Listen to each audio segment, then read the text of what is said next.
Wah, itu gimana cara ngasih taunya dalam pandangan Islam? Ada nggak sih kita ngasih tahu supaya orang itu tapi nggak baper cara kita ngasih taunya? Ya baik, Silakan Ustaz Maulana. bismillahirrahmanirrahim. Assalamualaikum warahmatullahi wabarakatuh. Alhamdulillahirrahmanirrahim. Allahumma salli ala sayyidina Muhammad wa ala sayyidina Muhammad. Bismillahirrahmanirrahim. La yadurru ma'asmihi syai'un fid ardi wa la fis samai alim. Satu bentuk pujian dan rasa syukur kita. Hari ini kita membahas tentang baper. Hari ini banyak orang, bapernya luar biasa. Karena kenapa? Faktor keadaan juga ya. Ketika kita menasihati orang, hati-hati nanti dia baper. Sebelumnya kita juga harus hati-hati, jangan sampai justru kita juga yang baper. Cara menegur tanpa harus baper, maaf ya, kalau yang menegur itu harus bersabar dari tiga sisi. Sabar sebelum, sabar ketika, dan sabar setelahnya. Sabar sebelum dengan mempersiapkan materi, bahannya, caranya. Sabar ketika penyampaiannya. Dan sabar setelahnya menerima hasil.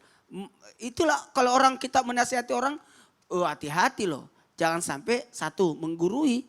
Jangan sampai menggurui. Kita juga maaf, saya menasihati diri saya juga untuk kita menyampaikan pada orang. Karena yang nonton Islam itu ada orang tua, ada guru-guru kita, banyak yang nonton. Jadi usia, ya. kita harus jaga juga perasaan mereka. Yang pertama, tidak menasihati orang di depan umum.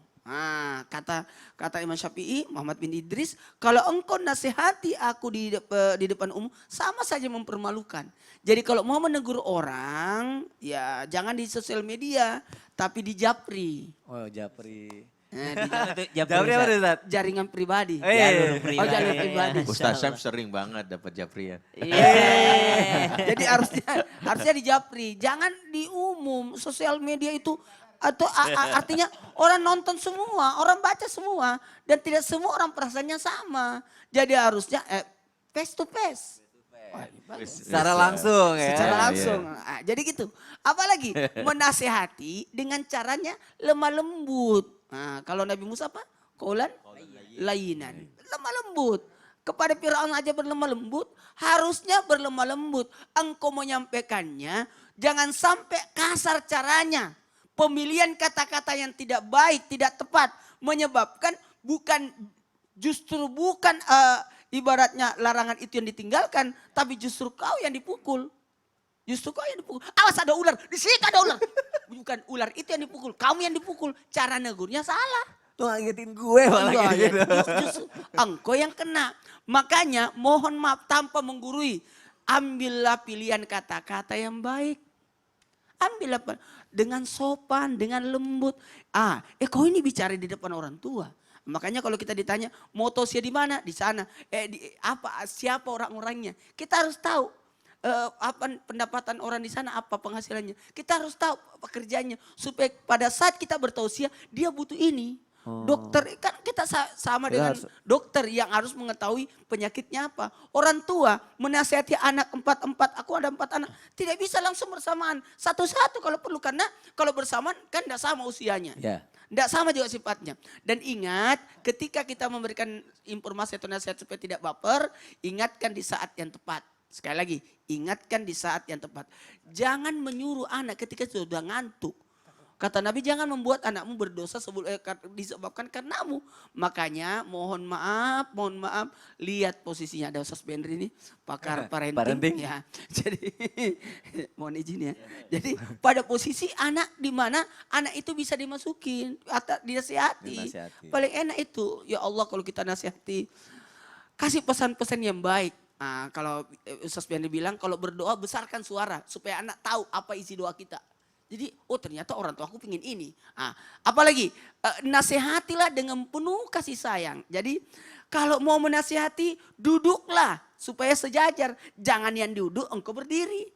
Sejajar. Kalau tausiah beda ya. Kalau tausiah kan penyampaian. Ya. Jadi, kalau menasihati itu harus sejajar. Berdua. Masuk di ruang konseling apa? Konseling. Ya itu. Yang paling bagus adalah memberi contoh. Saya tiap hari berteriak, sholat. Tapi ketika saya sholat, anak saya lihat, udah waktu sholat. Jadi langsung ngelihat langsung apa yang dilakukan. Saya rasa lebih efektif saya lakukan, baru saya perintahkan. Jadi biasa saya salat dulu, habis salat baru saya panggil anak-anak berteriak. Masya Allah. Karena anak masih main-main kan. Nah tuh jamaah yang ada di rumah, dengar kata Ustadz Maulana. Berarti kita kalau mau ngasih nasihat itu jangan di depan orang, dengan cara yang lembut, Kata-kata yang bagus. kata-kata yang bagus, Penuh kasih sayang. penuh kasih sayang dan, Dan kasih contoh. contoh yang baik. Masya Allah, jazakallah khair Ustadz Maulana. Baik sekarang saya mau nanya sama Ustadz Bendri, tapi sebelumnya aku mau ngasih lihat dulu nih. Wih. Ada video tayangan nih. Masya Allah. Silakan. Kenapa Bebel siapa yang kasih ambil gunting? Ambil titik sana di sana. Ya kenapa di meja Bebel ambil? Kena ambil bebek. Ayah dan kayak dia kan. Ya Bebel jangan nakal lagi ya. Jangan ambil gunting sayang. Ya jangan ambil gunting lagi, ini gunting tajam. Nanti Bebel bisa berdarah tangannya. Mal ini punya papa nih dutinya. Iya, Bebel jangan ambil ya. Kalau kelihatan jangan diambil, oke? Oke. Nanti kena tangan ini bisa berdarah. Mau berdarah? Mal Gak mau berdarah kan? aku mau. Makanya lain kali kalau kelihatan gunting jangan ambil ya. Oke. Ingat ya. Oke. Ya udah hapus air matanya dulu. Masya Allah kalau aku ngeliatnya gemes banget ngeliat anak kecilnya. Gemes tapi kasihan juga. Gemes tapi kasihan juga. Mungkin namanya anak kecil kan baper tuh karena dia belum bisa apa ya, belum tahu perasaan tuh sebenarnya bagaimana gitu kan. Nah kalau dikasih tahu pelan-pelan kayak video tadi aja mereka masih nangis gitu. Nah aku pengen tahu nih Ustadz.